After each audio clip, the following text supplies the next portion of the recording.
Selamat datang di Fakultas Keguruan dan Ilmu Pendidikan. Ing Ngarso Sungtulodo, Ing Madio Mangun Karso, Tut Wuri Handayani, di depan memberikan contoh, di tengah membangun semangat, dan di belakang memberikan dorongan. Assalamualaikum warahmatullahi wabarakatuh. Halo semuanya. Perkenalkan, nama saya Yayu Dwi Lestari dengan NIM 8603381319. Di sini saya akan menyelesaikan tugas 3 ilmu filsafat dengan topik pilar-pilar pendidikan dan relevansinya di era digital. Seperti yang kita tahu, sistem pendidikan Indonesia itu punya pondasi yang sangat kuat yang dirumuskan oleh Bapak Pendidikan, yaitu Bapak Ki Haji Dewantara.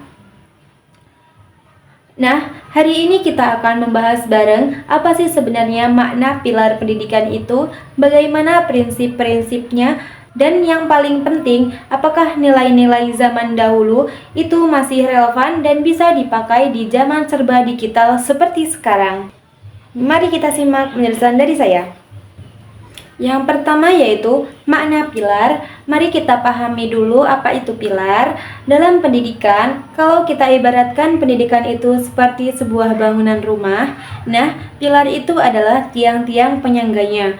Kalau tiangnya kokoh, rumahnya akan berdiri tegak, aman, dan nyaman ditinggali. Sama halnya dengan pendidikan. Pilar-pilar ini adalah dasar atau prinsip utama yang menjadi pegangan supaya pendidikan itu tidak hanya sekedar memindahkan ilmu dari guru ke murid saja, tapi benar-benar membentuk manusia yang utuh. Jadi, pilar ini yang menentukan arah dan tujuan pendidikan, mencetak orang yang pintar sekaligus punya karakter dan akhlak yang baik. Yang selanjutnya yaitu prinsip dasar Ki Haji Dewantara. Pilar utama pendidikan nasional itu dikenal lewat 3 semboyan ajaib dari Ki Haji Dewantara, yaitu Ing Ngarso Sungtulodo, Ing Madio Mangun Karso, Tut Wuri Handayani. Maksudnya Ing Ngarso Sungtulodo yaitu kalau ada di depan harus jadi teladan. Jadi, guru, orang tua, ataupun siapapun yang lebih tua harus memberi contoh baik dulu, baru menyuruh orang lain melakukannya. Yang kedua yaitu Ing Madio Mangun Karso, kalau ada di tengah harus bisa membangun semangat, pendidik harus bisa jadi teman, pendorong, dan memotivasi murid-muridnya supaya mau belajar dan berkreasi. Yang terakhir yaitu Tut Wuri Handayani, kalau ada di belakang harus memberi dukungan dan dorongan. Artinya, pendidik tidak harus selalu mengatur, tapi juga memberi kebebasan murid berkembang sambil tetap membimbing dari belakang supaya mereka tetap percaya diri. Yang selanjutnya yaitu relevansi dan tantangan di era digital.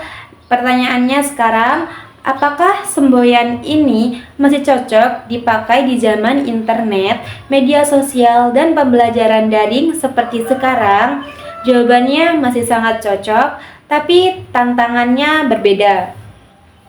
Coba kita lihat poin pertama, Ing Ngarso Sungtulodo memberi teladan. Dulu teladan itu lewat tingkah laku sehari-hari di sekolah. Sekarang guru dan orang tua juga harus bisa jadi teladan di dunia maya.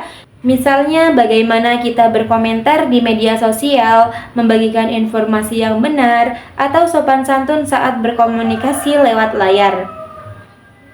Tantangannya sekarang adalah banyak informasi palsu atau hal buruk yang mudah diakses anak-anak. Jadi tugas memberi teladan ini sekarang menjadi lebih berat. Kemudian Ing Madio Mangun Karso yaitu membangun semangat. Dulu mengajar pakai papan tulis dan buku, sekarang di era pembelajaran daring atau hibrida, guru dituntut lebih kreatif pakai teknologi, video, aplikasi, supaya murid tidak bosan dan semangat belajarnya tetap terjaga meski tatap muka terbatas. Di sini tantangannya, tidak semua guru dan murid punya akses teknologi yang sama, dan tantangan menjaga karakter murid agar tidak larut dalam hiburan digital saja. Yang terakhir yaitu Tuturi Handayani mendorong dari belakang. Di era digital, anak-anak sangat mudah mencari informasi sendiri.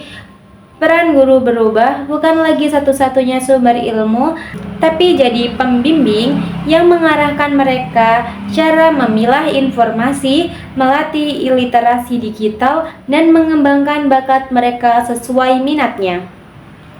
Tantangannya yaitu kadang anak-anak merasa tahu segalanya karena gampang dicari di Google. Jadi kita harus pandai-pandai mendampinginya supaya mereka tetap menghargai proses dan ilmu yang mendalam.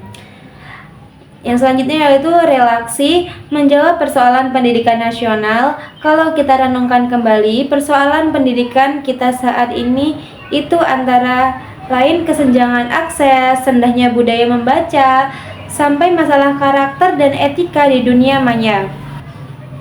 Nah, justru disitulah pilar-pilar Ki Haji Dewantara jadi kunci jawabannya. Teknologi boleh maju secepat apapun, tapi kalau fondasi karakternya lemah, kemajuan itu bisa menjadi bumerang.